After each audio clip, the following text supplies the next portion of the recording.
조금 제가 놀란 부분이 있어요. 동작구 같은 경우에도 제가 볼 땐 지금 이제 거래량이 좀 나올 것 같고요. 가격이 지금 괜찮다라는 거예요.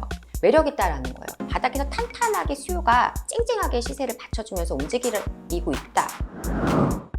그 시황에 대해서 얘기를 좀 나눌 건데 조금 제가 놀란 부분이 있어요. 그러니까 거래량이 제가 3월 거래량이 2월을 못 넘어갈 거라고 말씀을 갈 것 같다. 서울 같은 경우에는 비슷하거나 뭐 약간 모자랄 것 같다라는 얘기를 드렸었는데 그렇지 않더라고요. 일단은 한번 그 시간을 지체하지 않고 조금 빠르게 우리 그 시황을 먼저 좀 간단하게 볼게요. 자, 먼저 서울 아파트 거래량을 좀 볼게요. 지금 보시면 여기 3월 거래량이요. 상당히 높게 올라온 걸 보실 수가 있으실 거예요.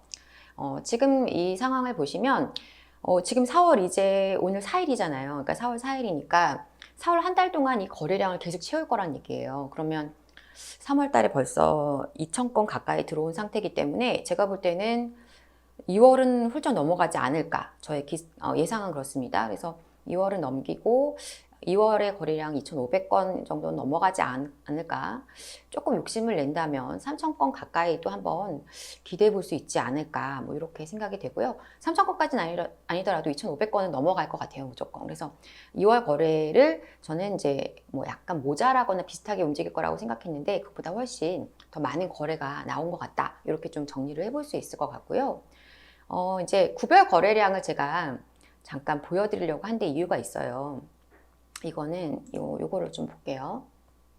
지금 보시면 여기 이 그래프들이 똑같이 움직이지 않고요. 이렇게 약간씩 바뀌면서 약간 언밸런스하게 움직이는 것들이 있잖아요. 요것들을 좀 보여드리고 싶어서 그런데 제가 요거를 한번 보여드려 볼게요.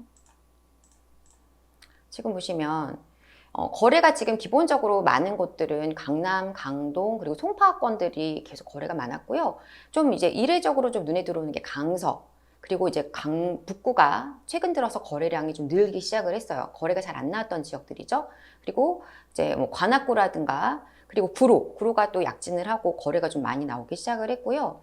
그 다음에 금천구도 조금씩 거래가 터지기 시작을 했습니다. 노원구는 워낙 거래가 많았던 지역이니까 뭐 그렇다고 치고, 도봉구도 거래가 좀 꾸준히 많이 나오고 있는 상황이고, 동대문은 뭐 계속 거래가 많았죠. 근데 동작구 같은 경우도 보시면 그래프가 지금 이렇게 위로 올라가면서 꺾이는 걸 볼 수가 있죠. 지금 4월달 거래 자체는 이제 집계가 시작이 된 상태이기 때문에 이제 거래가 되는 중이기 때문에 사실 거의 0이라고 보셔도 되겠는데, 그 전 3월 거래를 보시면 상당히 이렇게 방향이 위로 올라가고 있는 이 상황이 있잖아요. 그래서 이렇게 꺾여서 위로 올라가는 것들은 추가적인 거래가 나올 수 있다는 거예요. 그러니까 동작구 같은 경우에도 제가 볼 땐 지금 이제 거래량이 좀 나올 것 같고요. 그다음에 마포 같은 경우에도 거래가 좀 나왔습니다. 나왔고 추가적인 거래가 좀 나올 수 있을 거라고 보여요. 서대문구도 그렇고 서초구도 그렇고 거래가 없던 곳들의 거래가 유독 많이 눈에 띄는 지금 상황이고, 성북구나 뭐 이제 그런 지역들은 원래 거래가 많았던 지역이죠. 성북이라든가. 근데 이제 송파라든가. 그런데 여기 성동구도 거래가 최근에 계속 나오고 있어요. 뭐 행당동 일대를 중심으로 한 거래량이 나오면서 그 주변으로 계속 거래가 좀 번져가는 양상입니다. 눈에 띄는 거는 양천구. 지금 토지거래 허가 거래구역으로 이제 계속 이게 나오고 있죠. 아마 4월 달에 이제 이제 26일인가에 발표가 이제 그 기간이 만료가 되는데, 원래는 풀어줄 것이라는 게 지배적이었었던 올 초와는 지금 분위기가 너무 많이 달라졌잖아요. 그래서 아마도 제가 볼 때는 다시 묶일 가능성이 높아 보입니다. 지금 그런 쪽으로 방향을 서울시에서 잡고 있는 것 같고요. 왜냐하면 지금 그 목동 재건축 단지들이 거래량이 상당히 많이 나와요. 그러니까 이게 토지 거래면 무조건 입주를 해서 살아야 되는데, 기존주택도 이제 처분하고 들어가야 되는 뭐 이런 복잡한 상황들인데, 그런데도 불구하고 거래가 계속 나오고 있어요. 실수요자들이 지금 아니면 저기 재건축 아파트를 언제 들어갈까 이런 생각으로 매수를 하고 있다는 거죠. 그러다 보니까 이 상태에서 만약에 토어제를 풀어준다 그러면 과연 그 얼마나 가격이 빠르게 올라갈까에 대한 부담이 상당히 있는 것 같습니다.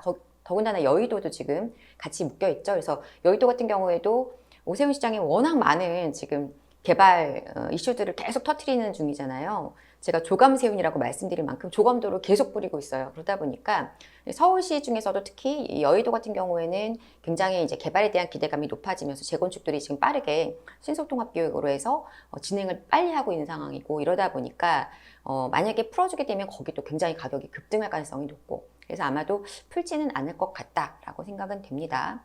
그래서 이제 좀 그때를 노리셔서 매수하시려던 분들도 계신데 조금 어렵지 않을까 이렇게 예상은 해봐요. 뭐 아직은 확정은 아니니까요. 그 외에 이제 압구정 그리고 성수가 같이 묶였었죠. 그래서 그런 지역들이 아마 같이 묶일 가능성이 있을 거라고 저는 예상이 됩니다. 영등포도 거래가 좀 나오기 시작을 했고, 은평 같은 경우 거래가 상당히 많은데요. 주의하실 것은 여기 삐쭉하게 올라온 것은 제가 무슨 거래인가 확인해 봤더니 청년주택에 대한 그 한국토지공사에서 이제 그 청년주택에 대한 매입을 일부 한 게 있어요. 그 은평구에 새로 이제 입주한 아파트인데, 임대 아파트죠. 민간 임대. 근데 그 중에 일부 세대를 이제 한국토지공사에서 매입을 했습니다. 그래서 그 부분이 거래량으로 잡혔다라고 보시면 되겠고, 그래서 이것은 거래 자체가 많기도 합니다. 지금 은평구에 거래가 많기도 한데, 일부 상당히 저렇게 많이 거래가 나온 것은 이제 그 민간임대에 대한 매입이 진행이 됐던 부분이다. 이렇게 아시면 되겠습니다. 뭐 중구, 종로구도 지금 경희공자에 같은 경우 거래가 조금씩 굉장히 고가주택인데 나오고 있고, 뭐 중랑구, 뭐 종로까지 이렇게 종로구는 아파트 자체가 별로 없어서 중구나 그렇다 보니까 뭐 거래량이 많지는 않은데요. 지금 전체적으로 거래가 안 나오던 것들의 거래가 좀 나오는 것들이 좀 눈에 띈다. 이 부분을 좀 말씀을 드리고 싶었고요.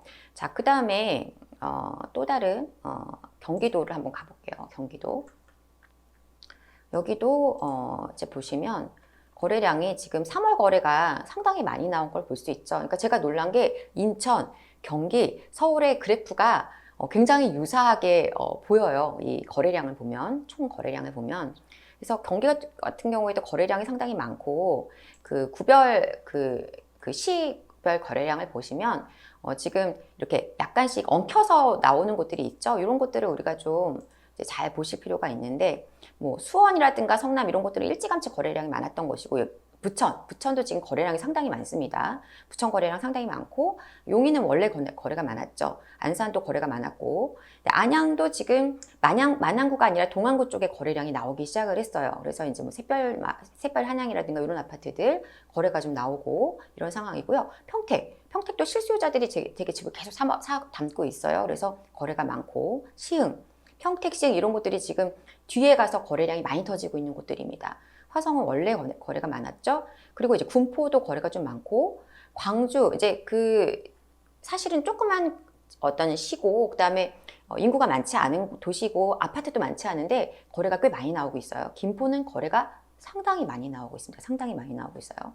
이천도 많고, 오산이 또 거래가 많더라고요. 지금 보시면 그래프가 이렇게 가는 걸 볼 수 있죠. 그러니까 지속적인 거래가 3월 달에도 추가적으로 계속 더 얹어질 가능성이 높다라는 겁니다. 안성시도 거래가 많아요. 그러니까 전체적으로 지금 지역을 막론하고 거래가 전반적으로 다 터지고 있는 상황이에요. 그래서 제가 보고 이거는 진짜 사람들 실수요자들이 지금 집을 산다라는 말씀 제가 진작에 드렸긴 하지만 정말 그 어떤 흐름이 크게 계속 이어져 나가는 거를 좀 볼 수가 있습니다. 인천도 제가 오늘은 매번 그냥 그 전체만 보여드렸었기 때문에 인천도 오늘은 한번 보여드리려고 해요. 지금 이제 전체 거래량도 상당히 많이 나왔고, 제가 볼 때는 이제 3월 거래량이 2월 거래량이 당연히 넘어갈 것 같은데요. 구별 거래량을 좀 보실게요. 보시면은 지금 구별 거래량도 굉장히 많고, 특히나 이제 거래가 좀 없었던 뭐 부평구라든가 이런 곳들의 거래가 지금 많이 나오고 있고, 또 미추홀구도 거래가 많고, 그래서 전반적인 지금 거래가 곳곳에서 많이 터지고 있다. 이걸 좀 확인할 수 있는 상황입니다. 그래서 제가 이제 좀 정리를 어떻게 해봤냐면, 요걸 좀 보여드릴게요. 지금 이제 거래량을 이렇게 보여드렸고, 이렇게 한번 지역을 살짝 한번 정리를 해봤습니다. 그래서 지금 서울은 처음에 송파, 강동, 노원 이런 지역을 중심으로 한 거래가 바톤을 받아서 뭐 성북구, 동대문구, 성동, 은평, 강서, 양천까지 거래가 좀 많이 나왔고, 이제 최근에 들어서 거래량이 많이 잡히는 곳이 마포, 잘 거래가 없었다가 잡히고 있는 구로, 동작구도 지금 거래량이 늘기 시작했고요. 강북구, 그리고 금천, 관악 이런 지역들이 거래가 늘어가고 있는 중입니다. 수도권 같은 경우에도 제가 지금 모든 지역을 다 담을 수는 없어서 일부만 이렇게 정리를 한 것이지만 흐름을 보시라는 거예요. 수도권도 지금 인천은 제가 뺐지만 성남, 수원, 뭐 화성, 동탄 중심으로, 그리고 용인은 수지 뭐 중심으로 이렇게 이어가던 어떤 거래량이 고양시, 그다음에 시흥, 안산, 평택, 양주 이렇게 넘어갔고요. 거기에는 화성, 동탄 2에서 이제 화성의 뭐 병점이라든가 이런 지역으로도 넘어갔고, 용인도 기흥으로 넘어갔죠. 지금은 이제 용인이 처인고로 넘어가고, 김천, 부천, 김포, 부천, 오산, 여주, 광주, 군포, 의정부, 파주 할 것 없이 거래가 전방위적으로 지금 확산되는 중이다. 이렇게 좀 보시면 될 것 같습니다. 그래서 지금 이 상황은 거래 금매들을 정리하면서 또 이제 여러분들이 잘 아시는 특례보금자리론을 활용한 실수요자들이 집을 매수하고 있는 상황이라고 보시면 되겠고, 왜 이런 상황이 발생하느냐? 가격이 지금 괜찮다라는 거예요. 매력 있다라는 거예요. 집을 한 번도 안 샀던 사람들이 집을 산다는 것은 굉장한 용기가 필요합니다. 그런데 왜 살까요?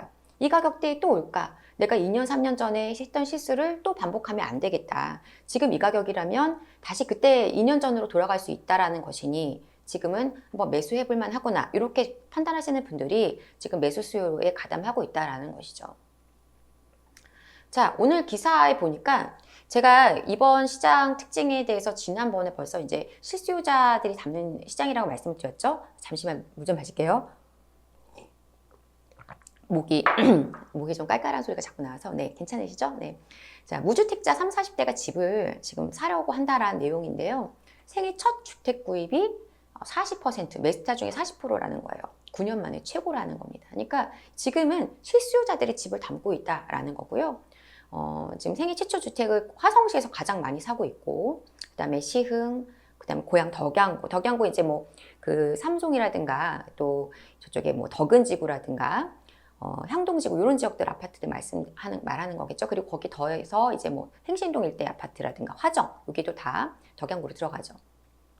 그다음에 인천 서구, 경기 양주 이런 지역들이 지금 다 실수요자들이 집을 사고 있는 것이라는 거고요. 30대에서 40대의 지금 매수 비중이 상당히 높아지고 있다라는 겁니다. 제가 이걸 왜 이렇게 설명 열심히 드리냐면 이런 거예요. 지금 우리가 이 시장이 실수요 시장이라는 것은 굉장히 좋은 사인입니다. 그러니까 그야말로 바닥에서 탄탄하게 수요가 쨍쨍하게 시세를 받쳐주면서 움직이고 있다라는 얘기이고요. 결국은 이제 중요한 건 그 다음이죠. 그러면 핵심은 이 상황에서 만약에 투자 수요가 집을 매수하는 시점으로 연결된다면 이 시장이 어떻게 움직일 것이냐. 우리가 이걸 생각을 해야 된다는 거죠. 지금 투자자분들이 그냥 가만히 넉넉히 있는 건 아니에요. 여러 가지 지금 뭐 취득세에 대한 부분이 확정된다든가, 그다음에 좀 무거운 주택들, 무겁게 여러 채를 깔고 있었던 주택들을 지금 이런 시장에서 좀 저가에서 거래를 끝내신 분들이 이제 상황 봐서 매입에 들어가려고 준비하시는 분들도 많이 있으시단 말이에요.